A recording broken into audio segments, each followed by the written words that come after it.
Hey, what's up? What's up? What's up? What's up? What's up? A gracious good morning to you, good people. It's your girl KB. You know what I do, and you know why I do it. It is Thursday morning. It's December 4th. I'm not even going to bother to say the time. I'm going to stop time stamping everything because it gets so tedious. And you guys know from previous videos, I'm here at the crack of dawn. So I will just tell you the date. We'll start there. There are going to be a few other subtle changes for those of you who follow me on TikTok. I'm going to change some things up on Facebook and my other social media platforms. I'm going into the new year with new focus and new determination, and I'm glad about it. How about that? I want to share something with you. I want to say it got to me yesterday, and it got to me not in a good way. My anger was triggered. My frustration was triggered. And my frustration was triggered based on, y'all know, one of my grimy get down topics. And I say grimy get down because people get so angry when you highlight the subtleties of racism. I know that's already a charged topic. And it will remain a charged topic until people get to a place where they call it out and have those uncomfortable conversations. And this was my trigger. You know, I am currently living rent-free in somebody's head and vice versa because it still pisses me off. I need to say it just like that. Mind the business that pays you. Yeah, that's a dear white people statement. Mind the business that pays you. Or ask somebody if they need help and if they want your help. See, the supremacy thing comes into play when you strap on your cape and you fly into situations that you know nothing about and just start what you consider help, but what the other party considers, you're in the way, you're in the Kool-Aid, you don't know the flavor. And I relate this to a situation that I experienced, okay? And I've said it before and I'm going to say it again. I don't do passive-aggressive communication, and I don't do dystopian peace or dystopian truces. And we have that bad. And I mean, we as a society, you know, we consider it, oh, it's polite. No, it's bullshit.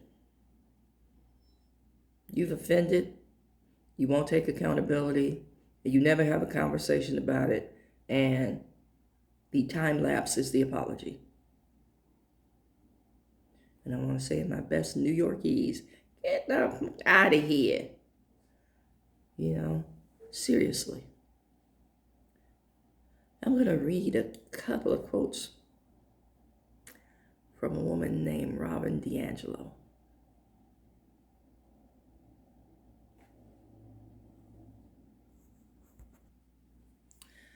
The quotes are from her book,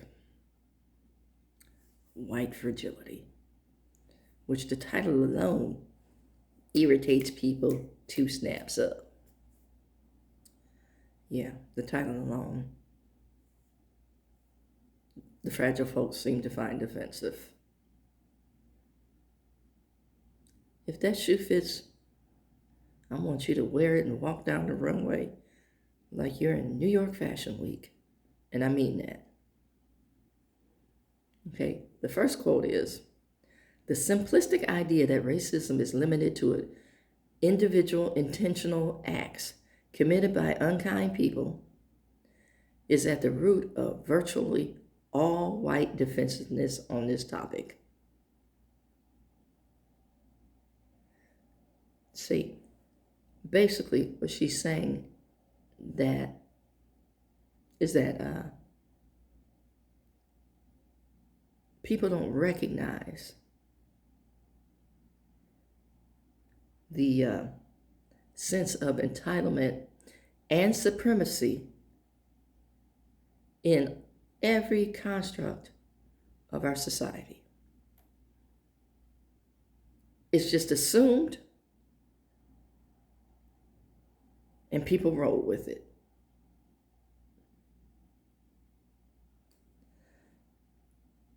See, when you hear the words, we hold these truths to be self-evident, that is what fuels, or that is the foundational brick, the cornerstone of the supremacy and privilege.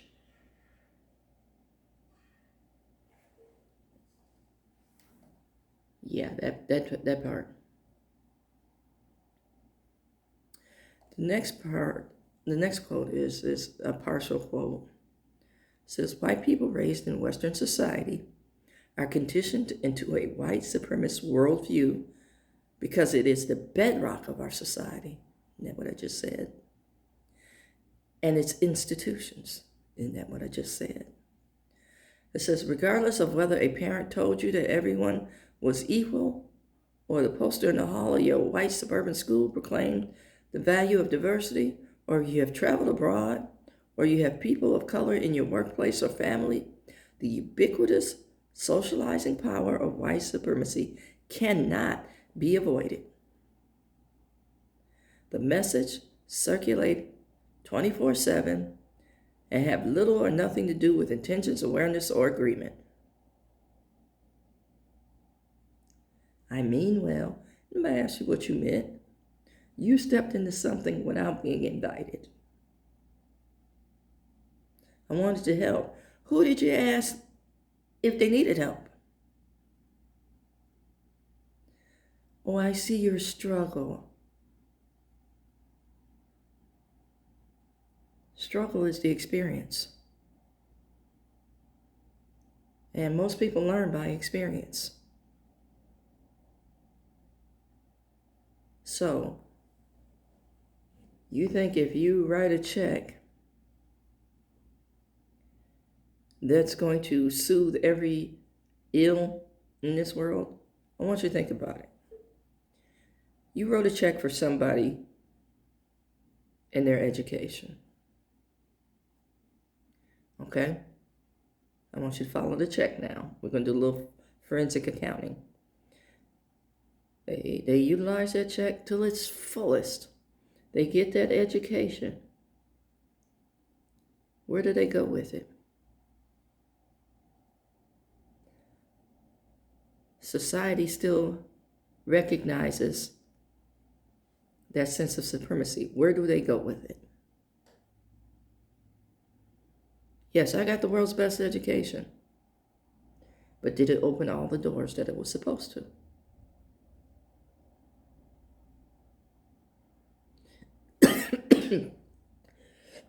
Excuse me.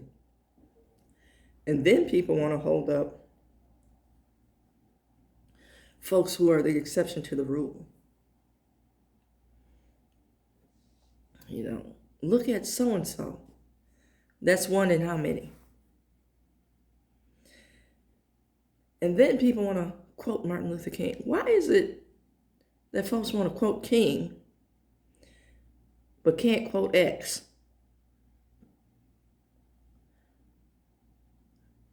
You know, X broke down some truths. Why is it people want to quote King but don't want to quote Baldwin? Baldwin told some truths.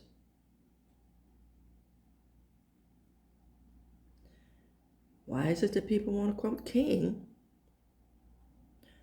or talk about Mandela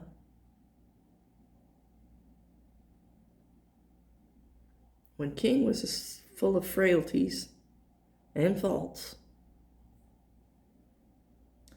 And I'm going to bring up Mandela, and I know I'm going to make some black folks mad on this one. Mandela sold out. That's why he and Winnie divorced. Don't believe me? Do your research. Mandela made some compromises in order to be a politician. Now, you were willing to spend 27 years in prison and give profound sound bites.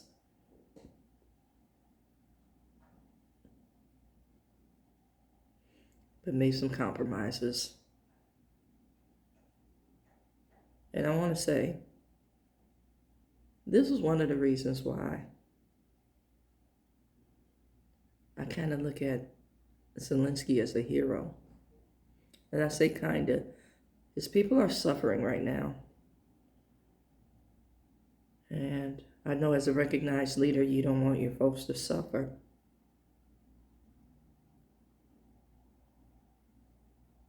But you've gone this far.